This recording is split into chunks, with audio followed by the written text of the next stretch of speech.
ఉమ్మడి నియోజకవర్గంలో మిగిలిన మరో నియోజకవర్గం విజయనగరం. విద్యల నగరంగా పేరుంది విజయనగరం. ఎక్కువగా ఇక్కడ విద్యా సంస్థలు ఉన్నాయి. అలాగే విజయనగరం గజపతి రాజుల సామ్రాజ్యం, విజయనగరం కోట కూడా ఇక్కడ ఫేమస్. అలాగే రాజుల కుటుంబానికి చెందిన అశోక్ గజపతి రాజు కుటుంబమే తెలుగుదేశం పార్టీకి ఇక్కడ పెద్ద దిక్కుగా ఉన్న నేపథ్యం.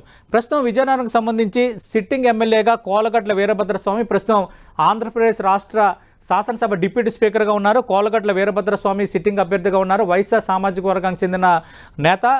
టౌన్లో చాలా పట్టుంది కోలగట్ల వీరభద్రస్వామికి. తిరిగి ఆయనే అభ్యర్థిగా రంగంలో ఉండబోతున్నారు.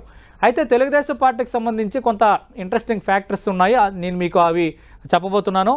తెలుగుదేశం పార్టీకి సంబంధించి అశోక్ గజపతి రాజు మాజీ మంత్రి. ఎందుకంటే గతంలో అశోక్ గజపతి రాజు విజయనగరం నుంచి విజయం సాధించారు. ఆ తర్వాత ఆయన ఎంపీగా పోటీ చేశారు, విజయం సాధించారు, కేంద్ర మంత్రి అయ్యారు. గత ఎన్నికల్లో కూడా ఎంపీగా పోటీ చేసి ఆయన ఓడిపోయారు.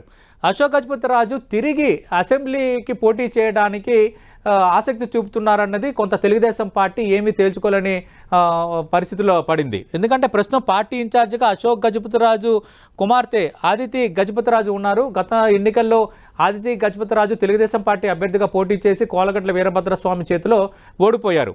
ఒకవేళ అశోక్ గజపతి రాజు అసెంబ్లీకి బరిలో దిగితే ఆదితి గజపతి రాజుకు ఇక ఛాన్స్ లేనట్టే.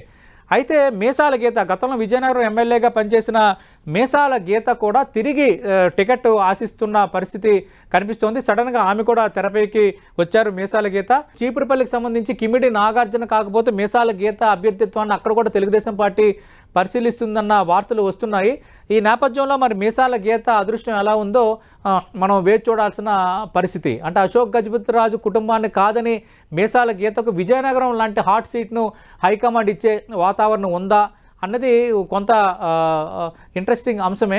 చూద్దాం మరి హైకమాండ్ ఎలాంటి నిర్ణయం తీసుకోబోతుందో. విజయనగరంలో మరి తెలుగుదేశం పార్టీకి సంబంధించి అశోక్ గజపతి రాజే రంగంలో దిగుతారా, లేదంటే అశోక్ గజపతి రాజు తిరిగి ఎంపీగా బరిలో దిగితే గత ఎన్నికల్లో పోటీ చేసిన ఆయన కుమార్తె అదితి గజపతి రాజుకే ఛాన్స్ ఇస్తారా, లేదంటే తూర్పు కాపు సామాజిక వర్గానికి చెందిన మాజీ ఎమ్మెల్యే మీసాల గీతకు ఛాన్స్ ఇస్తారా? వేచి చూడాలి.